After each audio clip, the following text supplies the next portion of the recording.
संवारना छोड़ दिया है हमने, वरना एक समय हम भी बड़े कमाल के थे।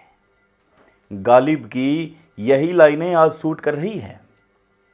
और साथ में एक लाइन और बताऊंगा आपको मैं, जो लाइन परफेक्ट आज सूट कर रही है राजनीति के दृष्टिकोण पर। गालिब ने क्या खूब कहा है। कौन कहता है कि हम बर्बाद नहीं हैं, बस फर्क सिर्फ इतना है कि हमारी बर्बादी के जनाब गवाह नहीं है। राम राम, आदाब, नमस्कार, सत श्री अकाल, आप सभी का स्वागत करता हूं। भाई, भारत के प्रधानमंत्री मोदी ने मुसलमानों को क्या कह दिया कि हर तरफ चारों ओर आग लग गई।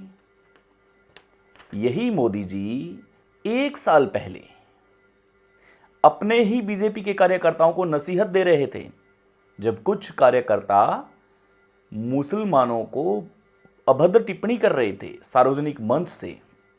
और वो ये भी कह रहे थे ठीक एक साल पहले कि अभी 400 दिन बाकी हैं, चुनाव लड़ना है, कृपया मर्यादित भाषा का प्रयोग करें। ऐसे में सारी बातें आज जोड़ के रखेंगे कि मोदी जी का वो बयान जो काफी चर्चा में है। उन्होंने कहा ज्यादा बच्चे पैदा करने वाले, उन्होंने कहा घुसपैठिए, ये सारी चीजें। और इसके बाद में विदेशी print media, electronic media, social media निंदा करने में लगा हुआ है। द न्यूयॉर्क टाइम्स ने तो यह भी लिख दिया कि चुनावी है, पार नहीं पड़ रही है, इसीलिए अब सांप्रदायिक भावना को भड़काने का काम किया जा रहा है। देखिए, विदेशी मीडिया ने अपने फ्रंट पेज पर जगह दी है। भारत के बीबीसी की माने तो कम से कम 27 न्यूज़पेपर्स में छपा है विदेशी मीडिया। बताइए, सिलसिलेवार चर्चा करेंगे और साथ में यह भी चर्चा करेंगे कि क्या राजपूत समाज और मुस्लिम समाज का नया नेता रविंद्र सिंह भाटी बनने जा रहा है, कैसे बनने जा रहा है, यह भी बताएंगे आपको। लेकिन उससे पहले उस बयान पर आते हैं जो बयान पीएम मोदी ने दिया है। पीएम मोदी ने जो कहा वो आप सब ने सुना, आप सब ने देखा, आप सब महसूस कर चुके हैं। ये कहा कि ज्यादा बच्चे पैदा करने वाले। अब मुसलमानों को इस कदर नीचे दिखाया जाएगा, एक राष्ट्रीय लेवल के पार्टी के एजेंडे के खिलाफ चलकर आखिर वोट को हासिल ऐसे किया जाएगा, ये हम कैसे सोच सकते हैं। क्या मुस्लिम हमारे देश का हिस्सा नहीं है? खूबसूरत तो तभी बनता है जब सारे धर्म मिलकर के भारत देश का निर्माण करते हैं, भारत देश में रहते हैं। सांप्रदायिक दंगों को रोकने के लिए आए दिन नेता, प्रतिपक्ष नेता सब बयानबाजी करते हैं कि सब अच्छा होना चाहिए, लेकिन उनकी जबान भी कई बार फिसल जाती है। सत्य बोलूंगा, आपको अच्छा लगे तो आप कमेंट पिन करके जरूर बताइएगा। उससे पहले मैं आपको बता देता हूं कि मुसलमानों ने क्या किया है इस देश के लिए। भाई, हमारे साथ रह रहे हैं, कम से कम उस मंच पर बोली गई भाषा धरातल पर कितने लोगों को परेशानी देती है, वो जरा बड़े नेता आकर के देखें। यहां भाईचारे की भावना है। चलिए, 2011 में 17.2 करोड़ मुसलमान आबादी थी। 2023 में माना जा रहा है कि 19.7 करोड़ मुसलमानों की आबादी थी।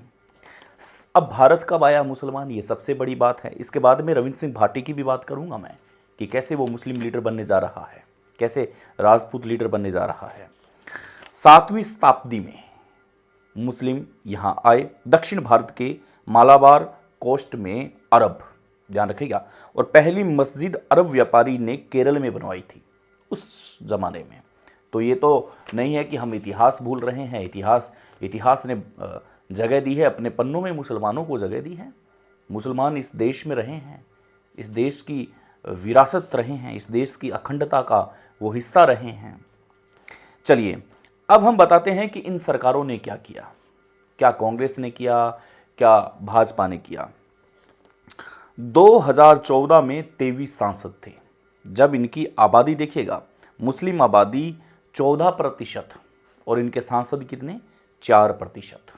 ये अब की बात नहीं है, ये तब की बात है जब राहुल भैया की सरकार हुआ करती थी, तब की बात है, और अब तक यही चला रहा है। 14% मुस्लिम आबादी, गौर कीजिएगा 4% सांसद इनके। क्या इनका हक यही है? 14% का 4%, 10% लोगों की आवाज नहीं है? चलिए ठीक है। साल 2014 में 23 सांसद थे। जब पीएम नरेंद्र मोदी की सरकार बनी थी 2014 में, आप याद कीजिएगा, तब 23 सांसद थे मात्र। 2019 में 27 सांसद आए।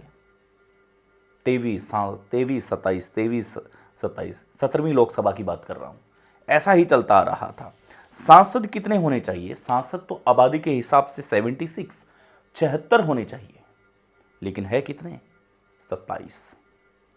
अभी रुकिए जरा और बताता हूं। 1952 से 1977 कांग्रेस की सरकार थी। तब 2 से लेकर के 7% ही सांसद हुआ करते थे। जो बड़े भक्त है कांग्रेस के कि कांग्रेस ने ये किया, कांग्रेस ने वो किया, कांग्रेस देश के लिए, ये माइनॉरिटी के लिए, वो सुन ले कान खोल के। 1952 से 1977 तक कांग्रेस की सरकार थी और सांसद 2 से 7%। आंकड़े बताते हैं कि किसकी सोच कैसी है। आंकड़े कभी झूठ नहीं हो सकते। चलिए आगे चलता हूं। साल 1980 में 49 सांसद थे। बड़ा भयंकर दौर था जब मुस्लिम माइनॉरिटी के 49 सांसद हुआ करते थे। साल 2014 में बीजेपी की तगड़ी लहर थी, मोदी की तगड़ी लहर थी। एक भी मुस्लिम सांसद नहीं था, एक भी मुस्लिम सांसद नहीं था। 2019 में बीजेपी ने कुछ तब्दील की और पश्चिम बंगाल से इकलौते सांसद को चुना। पीएम मोदी के नेतृत्व में 2019 में मुस्लिम सांसद को चुना। राजस्थान में यूनुस खान की टिकट काटी, आपको पता है। यूनुस खान की जब टिकट काटी गई तब तो आपको पता ही होगा कि कैसे वो बवाल मचा था, कैसे वो वसुंधरा के करीब थे। तो ये सारी चीजें हैं। अब बात करते हैं रविंद्र सिंह भाटी मुस्लिम नेता कैसे बनेंगे, राजपूत लीडर कैसे बनेंगे। ये बड़ी गौर करने वाली बात है। पीएम मोदी से वहां मुस्लिम के खिलाफ अभी बोले हैं, माइनॉरिटी के लोग नाराज हैं, कांग्रेस के लोग इसको मुद्दा बना रहे हैं। नेशनल मीडिया, इंटरनेशनल मीडिया उसको अपनी फ्रंट लाइन जगह दे रहा है। ऐसे में बाड़मेर की वो धरती जहां पर अभी बवंडर बिछा हुआ है, एक गजब का बवंडर उठ रहा है, जबरदस्त तरीके से बवंडर चला रहा है, वो कैसे इस बात को अग्री करेगा? अब देखिएगा, अमीन खान कांग्रेस से निष्कासित हो चुके हैं 6 साल के लिए, आपको पता है। अंदर ही अंदर सपोर्ट कर रहे थे रविंद्र सिंह भाटी की। अमीन खान इतिहास गवाह है, कितनी बार चुनाव लड़ चुके हैं। क्या अब वो फील्ड में रहेंगे? सवाल खड़ा होता है कि नहीं। फील्ड में रहेंगे तो किसी के सारथी बन के रहेंगे। अमीन खान ने इशारों में शिव का चुनाव निकाला। अभी इशारों में एक ऑडियो वायरल हुई जिसके अंदर लोकसभा के अंदर अमीन खान का बड़ा तगड़ा रिस्पॉन्स था। इसलिए कांग्रेस पार्टी ने खफा होकर के उसको निष्कासित कर दिया है, बाहर कर दिया है, पार्टी से निष्कासित कर दिया 6 साल के लिए। आने वाले समय में राजपूत समाज के तो लोग मान ही चुके हैं लीडर रविंद्र सिंह भाटी को। राजपूत समाज के लोग लीडर मान चुके हैं रविंद्र सिंह भाटी को, लेकिन क्या मुस्लिम अपना लीडर मानेंगे? ये बड़े सोचने वाली बात है। अब बीजेपी ये कहती है जी कि नहीं जी, मुस्लिम को हम मोड़ने का प्रयास कर रहे हैं, मुस्लिम को हम कन्वर्ट करने का प्रयास कर रहे हैं। 400 पार का आंकड़ा था इस बार, एक लक्ष्य था, लेकिन लग ऐसे रहा है कि जिस हिसाब से माइनॉरिटी को एक टिप्पणी दी गई है उस हिसाब से अब नहीं लग रहा है कि 400 के पार बीजेपी कर पाएगी। आपको लग रहा है तो आप कमेंट पिन करके जरूर बताइएगा। कई बार जबान फिसल जाती है, अच्छे अच्छे नेता की फिसल जाती है। यहां पर यही राहुल गांधी होते तो अब तक आप इसको वायरल कर दिया होता, ये रील वायरल हो चुकी होती कि भाई ऐसा ही हो रहा है, ऐसे हो रहा है। लेकिन अब मोदी जी से ये गलती हुई है। अरे भाई 20 करोड़ लोगों का अपमान हुआ है, सोचिए ज़रा, वो भी इस देश के रहने वाले हैं।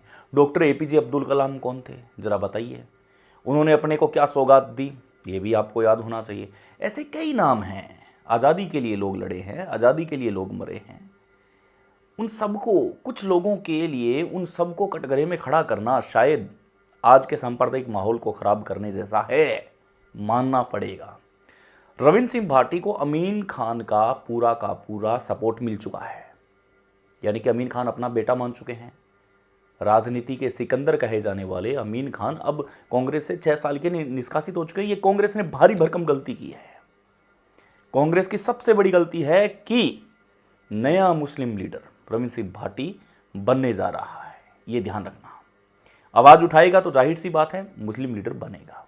अमीन खान है, अमीन खान के पीछे मुस्लिम नेता बन जाएगा आराम से। मुस्लिम जिसको सपोर्ट करेंगे, माइनॉरिटी जिसको सपोर्ट करेगी, वो उनका नेता होगा।